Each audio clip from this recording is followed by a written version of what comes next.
Thank you for being on your show, even though I'm doing it here. This is funny for both of us, I feel like, because we've been talking about this for many years. How many years? I think we've tried to figure out 10. Like, I think yeah, 10. 10 or, yeah, around 10. Let's just go with Good 10. decade. It's an easy number. Yeah. Go with 10. All right. So you finally came to this point, but how exactly? And we'll get to your background in a second, but like, how do we get to this point right now, this moment? I don't even know. It's a wild thing. Should we start at the beginning then of your life? Yeah, I think so. I think I want to tell people like a little bit about my background, like who I am, and I'm 35 right now. You're a baby. Today, Yeah. I'm a baby. I feel Wait, I today? feel pretty Today, old. today? Today. Today's your birthday. No. Okay. But I'm 35. Originally from Venezuela, came to the States. Immigrant mother. Immigrant family at 7 years old in '95. And we came to Philadelphia, right outside of Philadelphia, and that's where I grew up basically. And then learned English like pretty quickly. Like it took about 5 to 6 months. So, as a kid, it's so quick. How'd you teach yourself English? Because I've heard different things for a lot of people who come over. Yeah, I didn't teach myself. Like I went started in second grade. And my mom put me in school, and I didn't know a word of English, like nothing. And they took me to elementary school, and like a week before they were prepping me, my mom and my stepdad at the time. And well, he wasn't my stepdad; he was my brother's dad. So we have two different dads. But he was, kind of best friends with my mom, and helped pave the way for us. And a week before I started school, they started teaching me one sentence. And they're like, if you know anything in English, you have to learn this one sentence, and it'll get you through, right? And they're like, you have to learn how to say, I have to go to the bathroom. That is... So I kept saying that. I went to school, and I kept saying that. And, like, I went to the bathroom, and... like it was a very white American school. Like there were barely any Latinos there. I was like one of two, I think, at the time. Which is wild in Philadelphia, though. If you think And I'd be in the bathroom, and like the teacher would be going crazy. Like she'd be like, "What does she want?" Okay. So at one point, I had like 5 or 6 teachers in the bathroom being like, "Well, how can we help?" And I'd be like, "I have to go to the bathroom," and I'd be like stuck there. I was just stuck.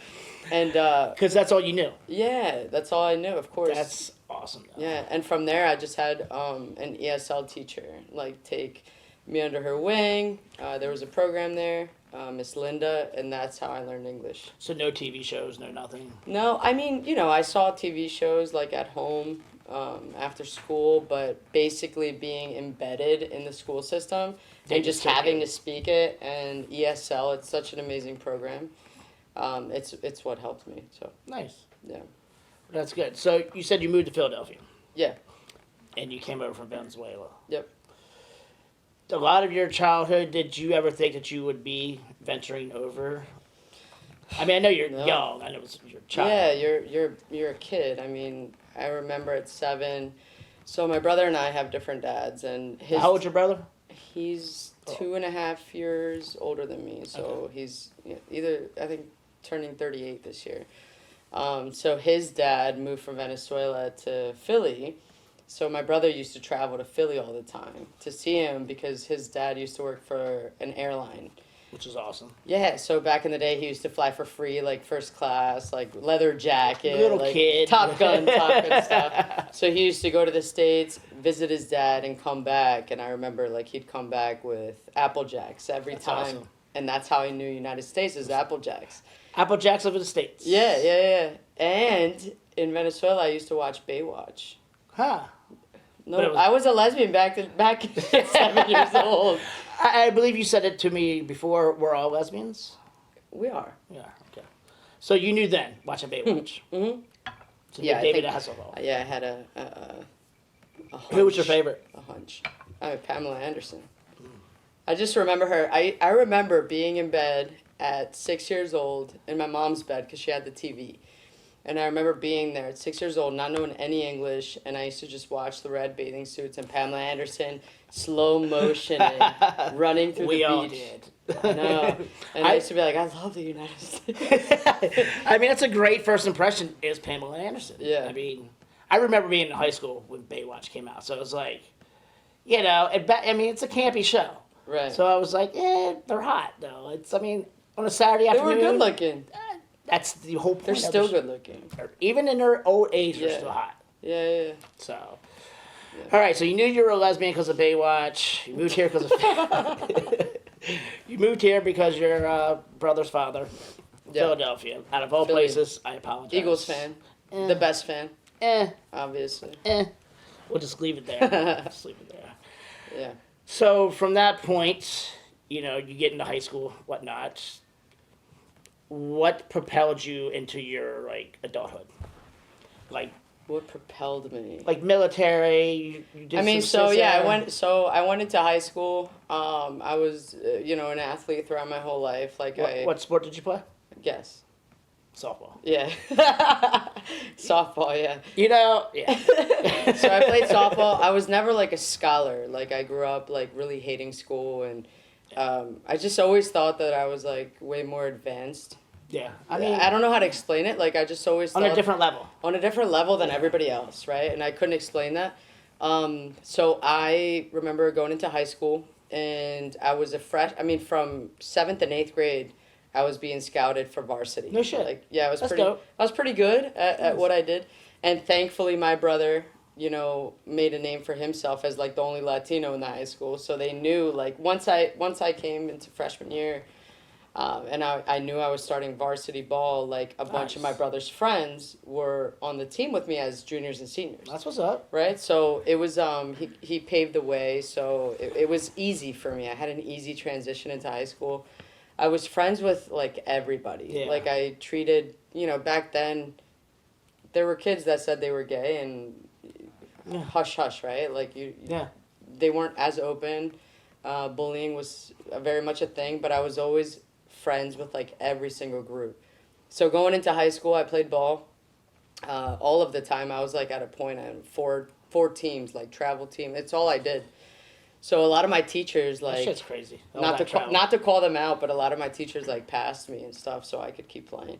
I mean, because I hated school, I hated homework, I hated all of that stuff. Your story sounds like my story because I was the same. I fucking hated school and all that stuff, and I felt I was friends with everybody, and social, very social. Everybody loved me. I was lucky because I actually lived next to my high school, like directly. Like I was late for school every single day. Me too. I was so close. I never went to school. I skipped. I skipped a lot. The security guards loved me. They used to like open the doors for me and be like, "Go." And so, people at my we used to skip so much at my house because I had pool table and stuff as a kid. Oh, I love pool. They ended up putting a camera on my road to catch kids skipping. That's how much. Because of you? Oh, I had a pass. I was smart. I went to the AV class and was the assistant to the AV teacher. She had no class during the lunch period. Nice. So for 3 hours, I just had a pass that. I went in there, I went and got her lunch, came back, and she didn't give a shit what I did. I love that. It was awesome. So anyway. Entrepreneur. Yeah, actually. That's how I see it. That is how I started. And project managing, like you're managing all these things in high school. It's fucking wild because I found tapes last couple times I was home of 16-year-old Marcus doing this. See? And like my friend was with me. She's like, "Oh my God, you've always been doing this. You've been an idiot forever." No, but like you're definitely not an idiot. But I was playing. I've always played a role when I do that. Right. So that was always my thing. It was always like my stick to be funny.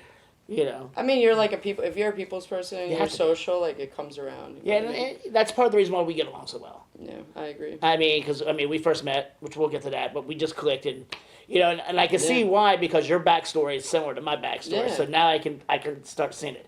But now I think this is when it splits, where I went a complete opposite route than you went. Yeah, you did. So yeah, I went. I think it was like junior year.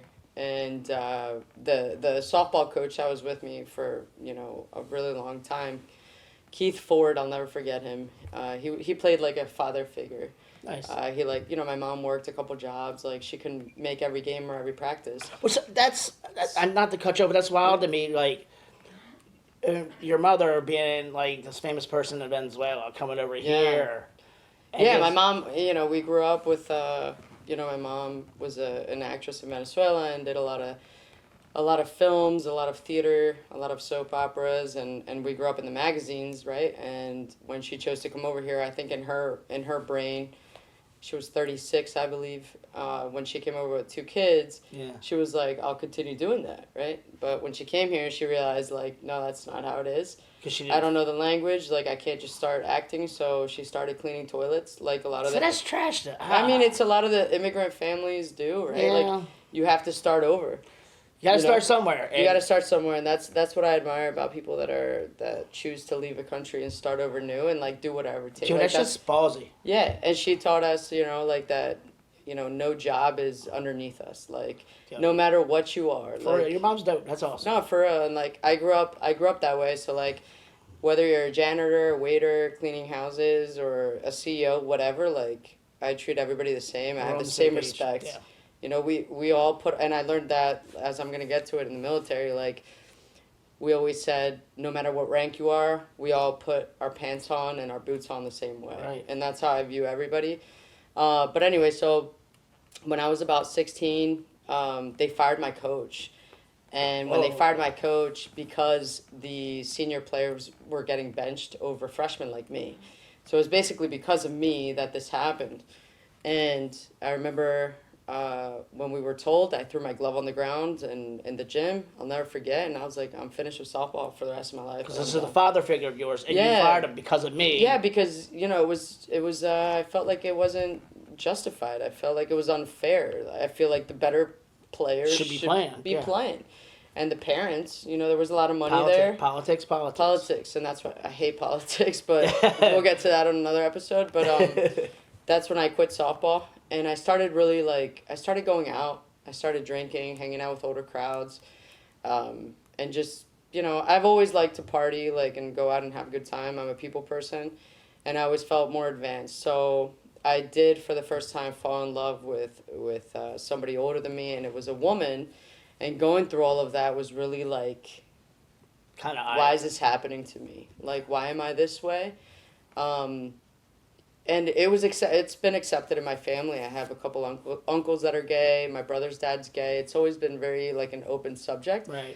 But when it happens to you, you're like, what's wrong with me? Mm-hmm. Why am I not normal? And I went through that, and, her and I would cry together and be like, why do we feel this way? You're my friend, but you're not. I'm in love with you, all these things, right? And then I'll never forget one day, after high school, I barely graduated because I missed, I think, 70% of my senior year. Sure. I was always just school, I'm done. Right. I was I moved on. Especially if you're not playing the sport. Yeah, I was I lost everything. I just, it wasn't for me anymore. And even the principal called my mom and myself, and she's like, hey, Natasha, is not coming to school. My mom's she's, to her surprise, she didn't know. And I said to both of them, I was like, I feel like I'm finished. Yeah. I want to just be done with this chapter in my life and move on. And also, I'm going through the struggle of, realizing I'm gay. Your sexuality, who you are. Exactly. Your whole world's, everything. It's just, an 8-ball exactly. shaking up. Yeah. It's a good way to put it. Yeah. And then I had to take some exams and, do a couple of things that I missed.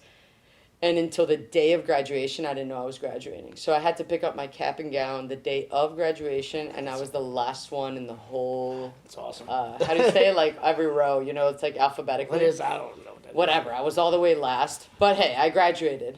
And then... You walked across, yeah. Yeah, and then I was like, what am I going to do? I don't know. I don't think anybody knows what they want to do at 18. Not to cut you off again, that's what I was thinking the other day, I was thinking, how to mentor, 20-year-olds, and I just want, because I work with a lot of young cooks now. Right. And I just want to be if you don't want to be a cook, it's fine. Don't try to figure out what the fuck you want to be. Most people don't figure out until they're 45, 35. Yeah. Just rock it. Do whatever you want to be happy. And then to be that age, I was thinking about how fucking lost I was. And here I am, a straight white male in the world that's built for me. And I was like, well, I don't fucking know. The world that was built for you. Yes, agreed. And I mean, I don't like it, but You know, I'm just saying, you know, I know what my privilege was. Yeah. And even then, I was perplexed with, like, what the fuck to do. I just think there's so much pressure into figuring out what you want to do. Like, a lot of people, you know, that's why a lot of people are doing things and they're miserable. Yeah.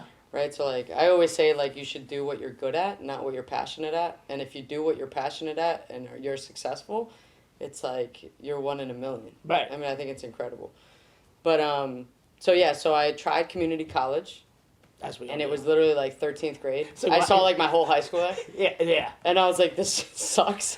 I was stoned through my whole like 13th grade. I was just like, what the fuck am I here for? I went to like one semester, maybe two, I think. Yeah. And I was like, and I remembered there was a recruiter from the Air Force that used to come to my high school. And one of my brother's good friends, Brad, he joined the Air Force. So he's the only connection that I had with the Air Force. And I remember this recruiter that came in, and I kind of like, you know, I saw him, I went up and talked to him, got like some pens and stuff like that. And it always interested me since I talked to him, since I saw the uniform, and I was like, that's pretty cool, right? So what had happened was what had happened? My mom worked right next to the recruiter station. Very convenient. Yeah, so I used to drop her off at work because I didn't have my own car at the time, right. And I used to take the car for the day. So what I did was, you know, I started researching a little bit, and I reached out to Brad, and he had already been to, like, I think to Iraq at the time. So I was like, hey, how is it? What do you think? And his feedback was awesome, but I'll never forget. He's like, if you join, you have to be prepared to deploy. Right. And I was like, okay. So I was like, yeah, like. So what years were these? This was like 2007. Like early 2007, like January, February. Yeah. So we were still in war. I graduated in 06. Damn. Yeah. But yeah, so like we were fresh into war. Mm-hmm. You know, been in there probably about 4 years at that point, 5 years. Yep, like so 4 years. But we were there, 15 years? So you were still in the beginning. We were there, until like yesterday. We're still there. Yeah. So I talked to him, and I liked what I heard, and I liked his feedback, and I didn't even think about it. But at the same time, the woman I was in love with, and you know, your first love is your first love. Your first love is like you die for that person. Like you don't think about anything else. Can you say the name? Yeah, I think everybody knows. She'll listen to this. Laura.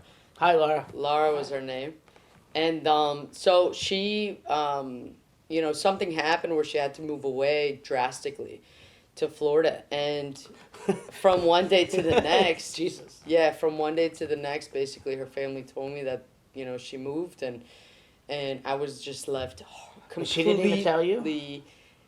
She couldn't at the time.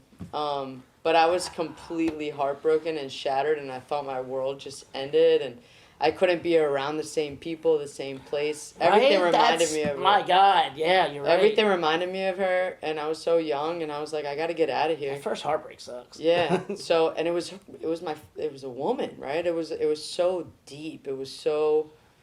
Because it's like deep. At the time it's probably like a secret because you weren't really. So we kept it a secret, for 2 years. So that's like a dark, deep secret. We used to like go on dates with men and bring men around just to hide it, and then we'd like meet up and cry. Like it was just, it was terrible. So she moved away.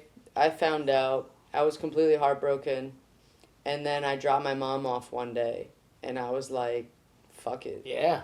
And I went to the recruiter station, and you walk in, and like they have like the Army set up, the Marines set up, the Navy set up, and then the Air Force all the way in the back.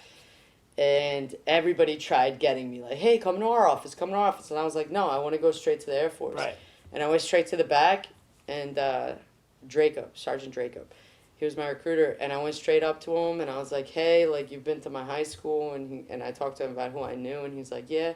And I literally, like, that was like February, and I left in June. I signed papers. Crazy. And when I picked my mom up, I remember I was like, hey, Mom, like, it wasn't that day. Like, I didn't tell her for a couple of weeks. And then one day I picked her up, and I was like, hey, Mom, like, I joined the Air Force, and I signed the papers. And for me, it was really hard because she was a single mom, and I didn't want to leave her. Right. Like, I felt like the obligation of being there for her, you know? But I wanted to choose myself first and be like, I got to do something to be able to help her and, like, provide, and because it's not cutting it. Like, community college is not going to do it. Oh, yeah. Right? So I signed the papers, and it was really, really, really tough. for her, for me, because we lived together. It was just us two. My brother was out, in school and That's everything. crazy. And then in June I left, and that was super, super tough. And I went to boot camp. Where was your boot camp? Lackland in Texas, Lackland Air Force Base, yeah. That's a shock for Philadelphia. yeah. God damn. Yeah, it was tough. And yeah, I mean, she fully supported me, and I think afterwards, like, when I started showing her, I got stationed in New Mexico, which I didn't even know where it was, honestly, Yeah. like, when they told me. I was like, Mexico? What? And New Mexico. Cool. And, there. yeah, she supported me, and then from that moment, I was able to, like, start helping out, and I was independent at 19. I mean, I turned 19 in March, and then I left in June, so, yeah, from 19, I've just been independent and stuff, so. Now for New That's Mexico, where else did you like travel to? Like what was your what places did you hit and what was your favorite? Like travel or for work? For like for the station. So stationed, I was at Kirtland in New Mexico. From there, I went to Afghanistan. From there to South Korea. South Korea, here to Andrews, I Maryland. used to live right down the street from Yeah, Andrews. and that's where I got out. I didn't move around as much as other people have. I was at my first base for like almost 5 years. So, Oh wow. yeah, so in New Mexico was wonderful because I was like 19 to like 23, something like that, and I went, I mean, everywhere, like Arizona, Colorado, Las Vegas, 'cause everything's, like, right there. California. Like we used to hit everything on the weekends. Like we used to be in uniform and be like, let's go to Vegas and not even go home and pack. We just drive and Wow. buy clothes and It's crazy. yeah, we had a good time. Yeah, I used to live in North Carolina, so I know Oh, Fayetteville, nice. so Fayetteville. Yeah, So yeah. I knew a lot of people from the 82nd Airborne. So Fayetteville's from True Blood? no, that's Louisiana. No, what's the True Blood's no, it's it. Fayetteville. True Blood was outside New Orleans. Lafayette. That was Lafayette. Oh, wait, Yeah. wasn't there a character named Lafayette? No, I don't know. Yeah. Yeah. Yeah, it was the gay black dude. Or Yeah, I don't. Yeah, he was my favorite character. Yeah, He was- it was good. It was good. I like that show. I actually enjoyed that show, but like every show after season 5, it goes to shit. Yeah, Like I don't know why they do it. I Just know. stop at season 5. Like everything sucks after season 5. our show's gonna get better after season 5. I mean, No, it's just gonna keep going. But we're also not like a fiction. Like this is a true story. So I it's mean, true though. It just loses its like oomph. Yeah, I mean, It's thing. like I'm so burnt from Game of Thrones because it took me. I never watched it. So I was like you. I never wanted to watch it, and then Yeah. when I hit my head, I had all this free time, so I was like, well, fuck it, I might as well start watching it. And they fucked it up so bad after. So the book ran out after season 5. Oh really? So the dudes were just making up shit as they went, and they just fuck it. So Went to now, like shit. any new anything those guys touch or any Game of Thrones shit, I'm like, boycotting Right. this. I'm not doing it. I'll have to check it out. It's not bad. It's a lot of killing, a lot of fucking Really? death. Yeah. I've never seen that. Lord of the Rings, Harry Potter, like none of that stuff. Harry Potter, Lord of the Rings, neither have I. See, I've this only is- seen this Twilight is- and I loved it. I've seen Twilight. I had I girlfriend. wanted to that be a vampire for like a year. I mean, I was like, I could totally. I be think I a dated a vampire one time. I was like, I could totally be a vampire. Yeah.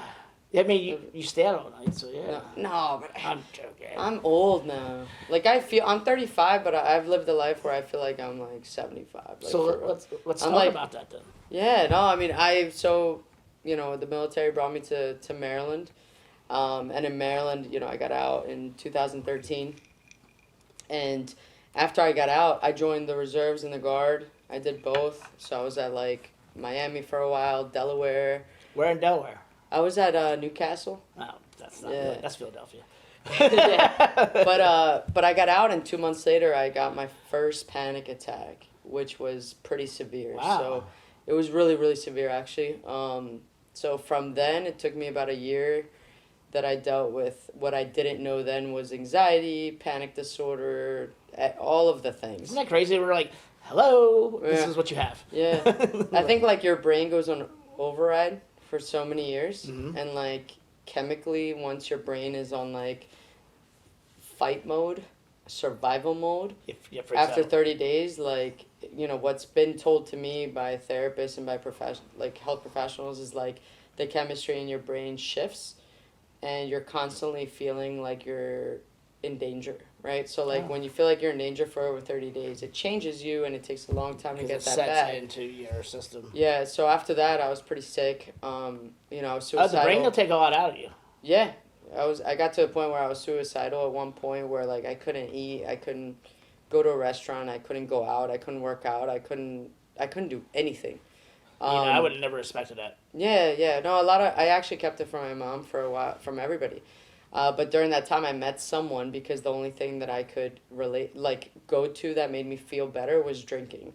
Because drinking relaxed my mind. Calmed the nerves. Right? But the next day was hell. Yeah. So I'd be like at the ER like 4 to 5 times a week. Thinking I was like dying and they do like an EKG every time and all this stuff and they were the ones that were like, you know, you're suffering from anxiety attacks. Right. And I was like, are you kidding me? Like I always thought of anxiety attacks like, hey, get over it. Like I used to have a friend that used to deal with it growing up and I was like, you're faking it. Like, what are you doing? I was to say until I had one, I was like, oh, this is what this is. Oh yeah, but a panic attack, it's like doomsday. I never had that though. Oh man, it's like doomsday. You feel like your body's shutting down on you and you're literally dying. And it can hit you. You know, I found later like what my triggers were and how to fix them. I had to take medication for a year, but during this time where it was at the worst, I met someone. Mm-hmm. I was in a pool league and I met someone. And that was my ex-wife, and she actually helped me, like, literally, like I feel like I owe her my life. Right. Yeah, I was to the point where I wanted to just like die, because I couldn't live. You know what I mean? I had to be drunk to like do anything. Yeah. Because if not, I was at the ER or like just crying in bed. Like what is happening to me? Like if you're not sedated of some sort, you're in pain. Yeah. And a lot of my, veteran friends will relate, like, we drink a lot. Like, I like drinking. I have a bottle of whiskey here because, one, I look at it as, like, I don't like pills. I don't like taking medication, but this is my medication. I don't do it often, like, but if I do it, I enjoy it. I grew up in a household, I'm Latina. Like, we grow up with, like, our family having a glass of wine, having a glass of whiskey, like, playing pool, like, having a cookout, like, being with family. But I like it, and it helps me relax my mind because my mind has been through so much and my brain has been through so much that it relaxes me, you know? It's not who I am, but I enjoy it. It slows things down for you. It slows things down. And we all know that. I mean, we all need that. Yeah. Know that. Like, we need it because, I mean, the world's going fast-paced. Yeah. And sometimes, especially with social media and everything now, like, sometimes you just need to be like, fucking time out. Like, I need a break, man. Like, tap me out. Yeah, it's true. We all need that. So all right. So now we're up to the military. You're out. You're here in D.C. Now we know that's why you're here. Talked a little bit about your mental health and everything like that. So I guess we're almost about the time frame where you and I met. Yeah. Or we're right around that time frame. Well, yeah, around that time, like, I didn't know anybody here. So I Googled, like, lesbian bars in D.C., so I could meet people. Yeah, and there was one at the time, Phase 1. God, I actually love Phase 1. Phase 1 was fun. So Phase 1 was, like, the oldest lesbian bar in the country. Yeah. Closed down, but that's where I met my ex-wife. That's where I played pool, where I met, like, some of my great friendships today, still till today. So, that place meant a lot for me. I went there alone, and I met one of my greatest friends today that, like, came up to me and was like, hey, are you here alone? And, it just hit it off. Once that place closed, like, everybody felt lost. Yeah, I had a couple of friends who went, and they were just like... Yeah, they're like a friend of my bartender, where do we go? A friend of my bartender, Jasmine, she bartended there. Yeah, I remember Jasmine. And she was just like, I don't know, dude. Yeah, nobody knew where to go. Like, there was nothing else. So I was like, I want to create a space that's like this, but with, like, my kind of style. Right. Like, so that's when I was like, I'm going to be a promoter and start, like, a party and see if anyone shows up. And that's when I started my first party. I think it was, like, August 2016 at Maquetto on 8th Street Northeast. Shout out to Maquetto and Eric. That party had, like, over, like, 100 girls. That's like, awesome. That's a great location. It was incredible. It was incredible. And, from there, like, from Maquetto, I went to, like, a couple places on 8th Street Northeast because I lived there and I wanted to keep it Northeast. And then I found a place called Vendetta to have the party. It was once a month, and that's where I met you. Yeah. And so It was a fun thing. It was a great party. I would actually come upstairs, watch, and hang out because everybody was having fun. You were the chef. I was I was the chef there. Just be told. So I did the Yeah. food and everything like that, and that's how I would have to communicate with you. Yeah. And talk about what would you like? What would you want to see here? Yeah, like the menu and all that stuff. So, but those parties were fun, and you could tell people were having a good time. It was always packed. It was awesome. I don't think you ever had a slow night. No, it was. I mean, that was. I was in my 20s. I was very much going out all of the time, and there was nothing else like it. Honestly, There really wasn't. Until other promoters started doing the same thing, and then we all kind of joined together for a Halloween party or a New Year's Eve party. But my party was. I mean, it was lit. Yeah. It was lit. Now, is a lot of those people still doing parties? Or is it No, just... none of them actually. No, it's all new. It's I think I started back up. I left it during COVID for a couple years, and then I just started to back up in August. But none of the same promoters are doing the parties. They all stopped. Yeah, that's. Yeah. I mean, It's hard. It's hard. That's a hard business to be in. I mean, I've been in Yeah. the restaurant business for almost 30 years now. I think about it. Yeah. But it's a tough business, and I've run bars before, and I run nightclubs before. So it's you can have the perfect space, the perfect DJ, and still nobody will show up. Yeah. And it breaks your heart. But you know what the difference is? Is it's hard to bring women out. Women don't go out as much as men. They don't spend as much as men. Because men are looking for the women or the other men. Exactly. And women are you meet somebody, you watch Netflix or something, you stay home, you cook. You don't go out as Right. much. And that's why lesbian bars fail. And it sucks. And that's why I want to create more spaces and be we don't have anywhere. Well, you got to start somewhere, and it's the whole Yeah. if you build it, they come type thing. Yeah. And you got to create the culture, Yeah. build the culture. But it's hard. Yeah, I mean and there's a lot of lesbians in this community here, so it's I know. But I'm 35. I'm not with the 22-year-olds anymore, so it's a different market. My friends are in their 30s and 40s, and right, so it's just and most of them don't want to go out. right. They want to stay home on a Sunday. They want to travel. They have families. They want to do a bunch of things. So it's just it's Brunch. it's more of a challenge now. I started a Sunday brunch in Arlington, and Where's the Sunday brunch at? Darna Lounge in Arlington. Yeah, but trying to get people to come out, it's a struggle. It's not the same as it was 5 years ago, 6 years ago. People used to come out like that. You used to be yo, I'm having this party, come out, meet me. And people used to be there in 30 seconds. They'd be yo, I'm there right now. I don't have any plans. But now it's I have work, I have my spouse, I have my kids, I have my parents, I have, responsibilities that are, we view life different now than we did in our 20s. And it's just life. So. I mean, I always said your 30s, when anybody would ask me about when I would hit the 30s, I'm Yeah. the 30s are better than my 20s because it's all the same shit. I'm just smarter. And have more money. Yeah, I have more money. More flexibility, Yeah. more freedom, yeah. I don't have to go out.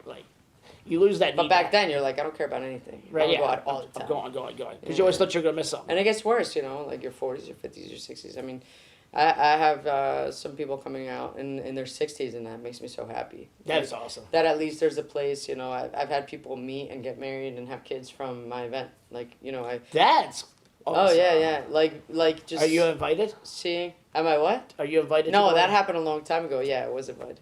But just making a connection. Right. Just seeing people make connections. I've had so many people come alone that, have nowhere to go. So just awesome. things like that just make my heart happy. So And that's a good reason for you to throw these parties. yeah, and I'm gonna continue to do it until I physically can't anymore. Or, I'm building a team right now, so I don't have to be there all of the time because it's nearly impossible, right? But having people that support the cause and believe in it and believe that we deserve a space Right on. and stuff like that is what's making it happen. So Well, that's good. I mean, knowing where I grew up, I love seeing everybody come together. yeah, So, I love seeing, the gay bars, the lesbian bars, the straight bars, and, being able to go to a lesbian bar at all. yeah, Even a few years ago, there was, one left? yeah. And now I think we got two. Yeah. So, numbers are Yeah, going we back have up. two now. So, numbers are going back up. And see, what I think your parties could create is someone who comes to that party and says, I want to do this all the time. I want to do this every night. And I have people that come all the time. And they're like, I love it, you know? But maybe you inspired the next wave of lesbian clubs. For sure. Or restaurants or bars. I hope so. Yeah, I hope so too, because, that's what we need, more culture. Yeah. So, you're going to keep doing this. You're going to keep helping everybody else out. For sure. And, helping yourself as well. Because, when you're doing good for other people, it makes you feel good about yourself. Yeah. I think that's part of the reason why you and I have always connected, because we always wanted to see each other succeed, in a sense. And other people. Yeah. Exactly, yeah. And just build on these things. So I'm going to turn this around to your podcast. Yeah. Like, taking everything that I know of you and everything that I just learned about you. Yeah. What can you take from that experience of your whole life, now, your 20s and your 30s, and, like, what can you give to the podcast? Gosh. So, the podcast, I never thought I'd do a podcast in my life. Good Lord, I know this. Like, ever. Because you pitched it to me, 10 years ago. I've been trying for 10 years. I'm good. But, I don't like to be, in the center of things. I love production, and I love to be behind the scenes, right? And in my parties, I'm the same way. Like, I don't like to be on the mic. I don't like to be in the front. You always just stand in the back. Yeah, I like to, stand behind and see everything that I've created come to fruition, and, see people have a good time and be happy. Yeah. That's what makes me, keep going. Not satisfied, but fulfilled. Right, yeah. It makes me feel that way. I'm terrified of the microphone and all of that. So when the Netflix show came out, I was dreading it. Well, let's step back a second. Let's talk about that Netflix show. All right. Yeah, no, when it's Tiff, I knew Tiff from back in the day here from the parties. I actually met them at not one of my parties, another party in DC. So they lived here? Did they? Yeah, grew up in Maryland. Yeah, I forget where in Maryland, but in Maryland. So we became friends over time, and I knew Tiff's ex, and we used to go out with my ex, and all four of us used to hang out here and there. We knew of each other, and Tiff used to go to my events, so it was just more of So you guys were friends, yeah.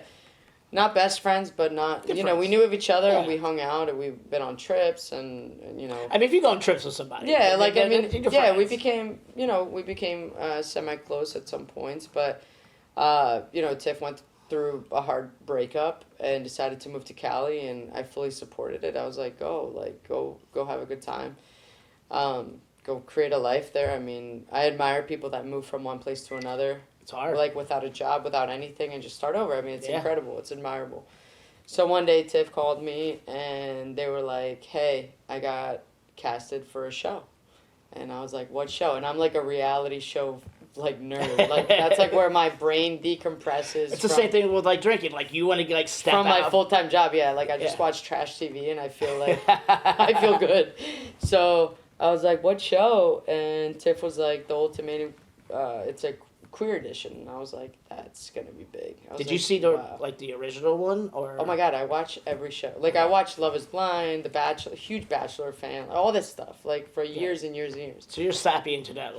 But I was like, wait, what? I was like, and I didn't believe it at first. So I'm like, yeah, they can call me, the producer can call me. So you had no idea what you were stepping into. Hell no. No. I was like, yeah. I'll show up. I'll do a little. I'll do a little I'll film a little bit, and then I'm done. Mm-hmm. So they called me. How'd that go for you? We're here right now because of it. So they called me. I went out twice, filmed, and it's what you saw on the show. And from the show, it obviously resonated with a lot of people. I guess what I said and how I was, which was surprisingly so not you were funny as fuck. Yeah, I was just being me, and I felt so just pleasantly surprised, right? I always think that people are so shitty, because people are. We can be so shitty. Yeah. That's why I love dogs and animals, So when all of that came out, I was just like, oh my gosh, so many people were saying so many positive and nice things that it was crazy. Yeah, so that's it's gonna be so overwhelming to go from besides the numbers that we will talk about, but just all the nice shit being said about you. It's gotta be It was fucking crazy. wild, like was crazy. mind blowing. And I was in Europe with my family, and at the time, I mean, we went to bed like not thinking anything of it, and I had mentioned it to my mom, and the next day it was crazy. I think I woke up to like 7,000 some messages. So From okay. women all over the world. Yes! It was crazy. So, all right, I want you to walk me through this. So you went to bed. You're like, yeah, fuck it, nothing's gonna happen. I'm just Yeah. I'm only on the show for like 5 minutes. Yeah. You wake up. Like, what's the first thing to like? Oh, I got messages. Like, what? Like, I think- walk me through this process. I think it was my mom at the time. Like, I think we were doing something, or like we went to breakfast. So you were like, just No, yeah, like I wasn't even paying attention. Like, and I think my mom was like, Natasha, like, look at your phone.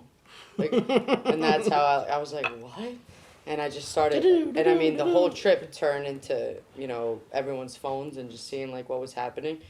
And I felt like kind of guilty because I was like, taken away from like my family's But this was your mom. vacation, and so I felt like a lot of guilt during that trip because of it, because I felt like I couldn't fully enjoy it because I was worried about them and not being fully invested in what was happening. So I like put it off a little bit, but it was crazy. It was crazy. It changed my life, for a moment, forever, I don't know. But that's what brought me to want to do the podcast, and it brought me a platform that, I want to like be able to highlight people in the community that like make an impact and have a story. I think everybody has a story, and I think that it's a beautiful thing, and these stories need to be told. Yeah. And whether one person listens to this or a million, like, it's gonna impact one person, and that's why I want to do it. So I'm excited. You should be. Yeah. I'm excited myself. Like I said, I've been waiting 10 years. Yeah. So like, yeah, I didn't care how the hell we got here. I'm just happy we got here. We're gonna keep going. Yeah. So all right. So all that happened. It gives you inspiration to do this podcast. Yeah. You said I don't care if one person or a million people. So like, besides that, what do you see like moving forward? I know you want to interview people here and there, but you also want to interview like some of your fans, right? Yeah, for sure. Like, I want to start, with people that I know and people that I don't know that have reached out to me. But I think that I've even talked to some fans that like have reached out to me that have told me about their stories, and it just touches my heart. Like, I want to bring people that I can in person, other people that I can't in person remotely. But there are no limits. I want to thank you for talking to me because, like I said, I knew kind of your story, but to hear, just talking to you, I love talking to you anyway. So like, just getting to know you a little bit more, Yeah. And I look forward to the podcast because I know I'm going to hear some stories that you've never told me before. I'm going to hear some funny shit, and I'm super excited for it. So I'm going to pass this back to you if you have any final words. Yeah, no, honestly, all I can think of is just I want to thank everybody for their support, their love, their desire for my happiness, which will come soon, like that I found because of the show. And I couldn't be more thankful and happy at this moment. And I just hope that people tune in and can resonate or relate or take something from each episode, because everybody that I choose on this podcast, that's going to be on the podcast, has such a great story to tell. Yes. And like, I honestly think it's going to be something that can impact at least one person. And if it does that, like, I feel like my job's done. So I just want to thank everybody, and I'm so excited for this. Cool. So thanks for doing this with me. Thank for you. real. Yeah, dude. I'm here. No, seriously. I'm here. Like, Cheers. Let's do that. Cheers. It's beautiful. Thank you. Thank you. Guys, tune in. Check it out.